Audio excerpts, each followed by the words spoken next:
오늘도 5월 30일 새날을 주신 하나님께 감사드립니다. 겨울이 아무리 춥고 길어도 불어오는 봄바람을 막을 수는 없습니다. 어느 날 아침에 문득 보니 개나리도 피었고 진달래, 목련, 벚꽃, 철쭉, 장미 온갖 꽃들이 산과 들과 골목과 담장과 마당에 수 놓고 아름다운 봄의 꽃잔치가 계속해서 이어지고 있습니다. 하나님이 설계하신 계절의 순환은 그 어떤 것으로도 막을 수 없습니다. 계절에 순응하며 사는 것이 지혜입니다. 봄에는 봄에 맞게, 여름에는 여름에 맞게, 가을과 겨울에도 그 계절에 맞게 필요하면 옷을 벗고 필요하면 옷을 입고 그렇게 순응하며 사는 것이 지혜입니다. 아합 왕은 여호사밧 왕과 연합하여 아람과 전쟁을 치르게 됩니다. 참 선지자 미가야가 하나님의 뜻을 선포하지만 왕은 듣지 않고 거짓 선지자 400명의 말대로 전쟁을 벌이게 됩니다.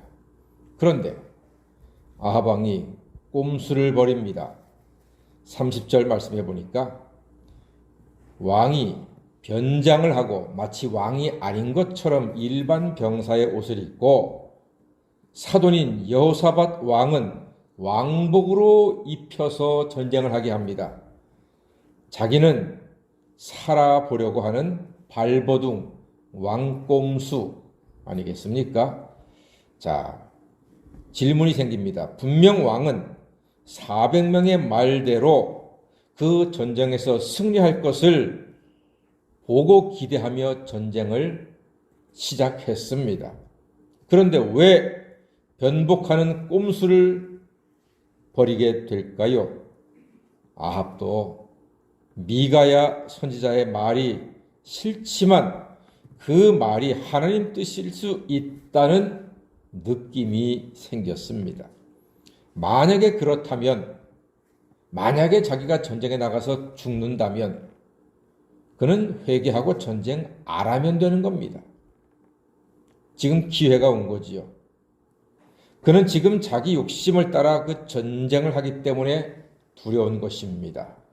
하나님의 영광을 위한 전쟁이 아니라 자기 땅 하나 되찾으려고 하는 자기 공명심, 자기 욕심에 따라서 참 선지자의 예언에도 불구하고 거짓 선지자의 말을 따라서 전쟁에 나왔습니다. 마음이 불안한 거지요. 미련한 사람입니다.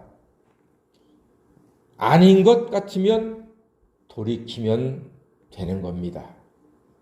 아닌 것 같으면 안 하면 돼요. 그런데 왜 이렇게 미련한 짓을 벌이는지 참으로 답답합니다.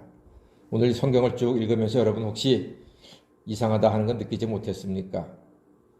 북쪽의 이스라엘 왕은 아합입니다. 남쪽의 유다 왕은 여호사밧입니다. 그런데 성경에 보니까 쭉 여호사밧 왕은 여호사밧의 이름을 쭉 이야기하는데 아합의 이름이 들어갑니까? 안 들어가. 그냥 이스라엘 왕이라고만 합니다. 하나님 보시기에도 짜증나는 거야, 인간이. 못돼 처먹은 인간이 하나님 영광 가리고 못된 짓만 하고 거짓말하고 우상 섬기고 하니까 하나님도 싫은 거예요. 그러니까 아합 왕의 이름을 쓰질 않아요, 하나님께서. 싫으니까. 너무 못됐으니까. 잘못한 걸 알고서도 굳이 전쟁에 나가는 이 미련함이 뭡니까? 그 전쟁으로 얼마나 많은 국민들이 피해를 입고 가족이 갈라지고 상처를 입겠습니까? 그리고 마침내 보니까 마지막에 아합이 죽은 다음에야 아합이라고 하는 이름을 하나님께서 한 글자 넣어주십니다. 안타까운 인생이지요. 사랑하는 여러분, 우리는 처음부터 끝까지 하나님 편에서 하나님의 영광을 위해서 하나님의 뜻에 따라 순종함으로써 하나님께서 우리의 이름을 기뻐 부르시고 우리의 이름은 하늘나라 생명책에 아름답게 귀하게 기록되고 하나님의 사랑을 영원히 받고 누리는 복된 하나님의 자녀가 다 되시기를 주의 이름으로 간절히 소망합니다. 오늘 아합은 전쟁 중에 변복하고 숨는다고 하나님 뜻을 피할 수 있을까요? 아니요. 34절 말씀 보니까 한 사람이 무심코 쏜 화살이 왕의 갑옷 솔기를 맞추었다고 했습니다. 예, 그래요. 이는 무심코 쏜 것이 아니라 하나님의 뜻이 이루어지는 심판의 현장이 되고 말았습니다. 그는 병거 속에서 하루 종일 고통 중에 피 흘리며 괴로워하다가 죽습니다.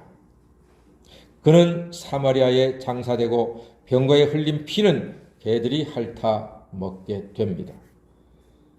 엘리야의 예언대로, 미가야의 예언대로 아합은 비참한 최후를 맞습니다. 그에게도 기회는 충분히 있었습니다. 회개할 기회, 돌이킬 기회가 있었습니다. 하나님의 뜻에 순응할 기회가 있었습니다. 여러분, 회개에는 자존심은 필요 없습니다. 자존심보다 생명이 중요합니다. 틀린 것을 바로잡는 용기는 위대합니다. 그것은 손해나 낭비가 아니라 생명을 얻는 유익입니다.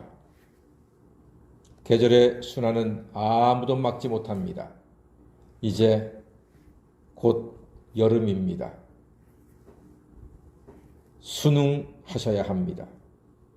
여름에 이어서 가을이 오고 또 겨울도 우리는 맞게 될 것입니다. 하나님이 정하신 인생의 때도 계절처럼 우리에게 차례대로 다가올 것입니다. 계절에 순응하듯 하나님 뜻에 순응하며 하나님 말씀에 순종하고 하나님만을 예배하고 하나님만을 찬양함으로써 하루하루를 하나님과 동행하는 아름다운 믿음의 자녀, 행복한 하나님의 성도가 다 되시기를 주의 이름으로 간절히 축원합니다. 아멘. 기도하겠습니다.